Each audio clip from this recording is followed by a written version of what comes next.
حضرت انس بن مالک رضی اللہ تعالی عنہ حضور نبی کریم علیہ الصلوۃ والسلام کے بارے میں فرماتے ہیں لوگوں میں سب سے زیادہ حسین و جمیل، لوگوں میں سب سے زیادہ سخی، لوگوں میں سب سے زیادہ بہادر کون تھے؟ حضور نبی کریم علیہ الصلوۃ والسلام۔ تو اللہ تعالیٰ کے نعمت معلوم ہوا کہ ہمارے آقا صلی اللہ علیہ وآلہ وسلم جیسا بہادر اس کائنات میں اور کوئی ہو سکتا نہیں۔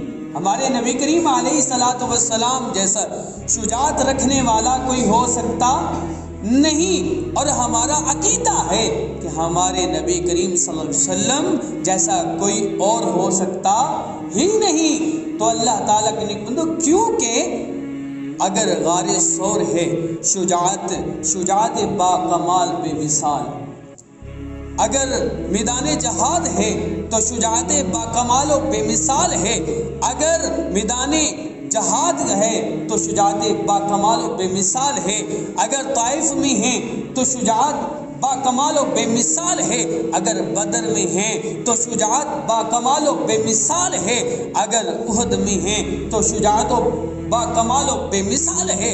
غرض یہ کس مقام کا ذکر کیا جائے، کس جگہ کا ذکر کیا جائے کہ آپ کی شجاعت اور بہادری کی مثال نہیں مل سکتی۔ تو اللہ تعالیٰ کی نعمت ایک دفعہ کا ذکر ہے، ایک دفعہ یزید بن رقانہ جس کے پاس 300 بکریاں تھیں، وہ حضور نبی کریم علیہ الصلوۃ والسلام کی بارگاہ میں حاضر ہوتا ہے اور کہتا ہے کہ اے اللہ کے نبی میرے ساتھ کشتی لڑ، میرے ساتھ کشتی کر۔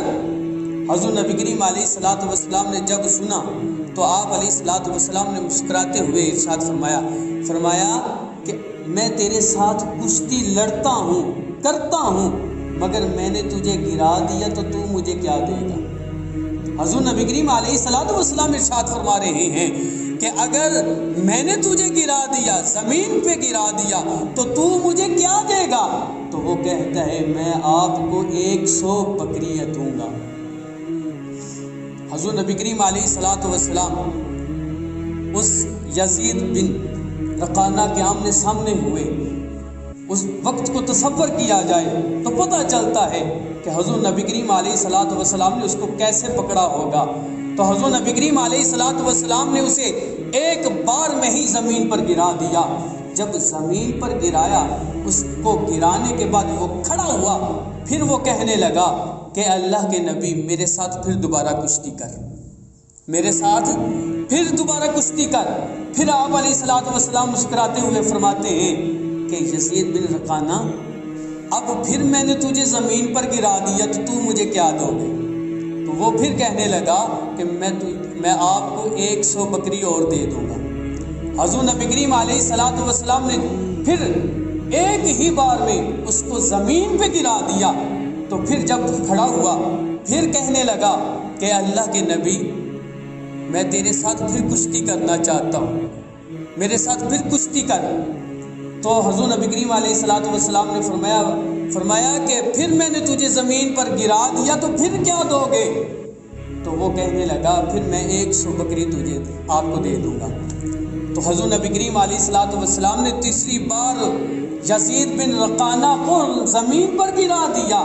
جب زمین پر گرایا تو پھر وہ کہنے لگا کہ آپ سے پہلے اس زمین پر کوئی آدمی نہیں ہے کہ مجھے زمین پر گرا سکے، میرے ساتھ کشتی کر سکے۔ تو اللہ تعالیٰ کے نیک بندو اور پھر کہنے لگا کہ آپ جیسا کوئی با کمال و بے مثال نہیں، آپ جیسا کوئی بہادر نہیں، آپ جیسا کوئی دلیر ہی نہیں۔ تو پھر کہنے لگا، پھر آپ صلی اللہ علیہ وسلم کی بارگاہ میں عرض کرنے لگا کہ یا رسول اللہ صلی اللہ علیہ وسلم مجھے بھی کلمہ پڑھا دیجیے۔ پھر بولنے لگا اشہد ان لا الہ الا اللہ وحدہ لا شریک لہ واشہد ان محمدا عبدہ ورسولہ۔ تو اللہ تعالیٰ کے نیک بندو پتہ چلا کہ حضور نبی کریم علیہ الصلوۃ والسلام میدان بدر دیکھ لیں، میدان احد دیکھ لیں، میدان حنین دیکھ لیں، میدان احزاب دیکھ لیں، کوئی بھی میدان دیکھ لیں، مگر حضور نبی کریم علیہ الصلوۃ والسلام اپنی جگہ پہ کھڑے رہے۔ تیروں کی بارش ہوتی رہی مگر آپ نے تیروں کی بارش کی پرواہ نہیں کی، پرواہ کی تو اللہ تبارک و تعالیٰ کے احکام کی پرواہ کی۔ تو اللہ تعالیٰ کے نیک بندو، حضرت آمنہ رضی اللہ تعالی عنہا کے لال حسن و جمال کو پہ کر نبی کریم صلی اللہ علیہ وسلم اس کے سینے سے اٹھ کھڑے ہوئے۔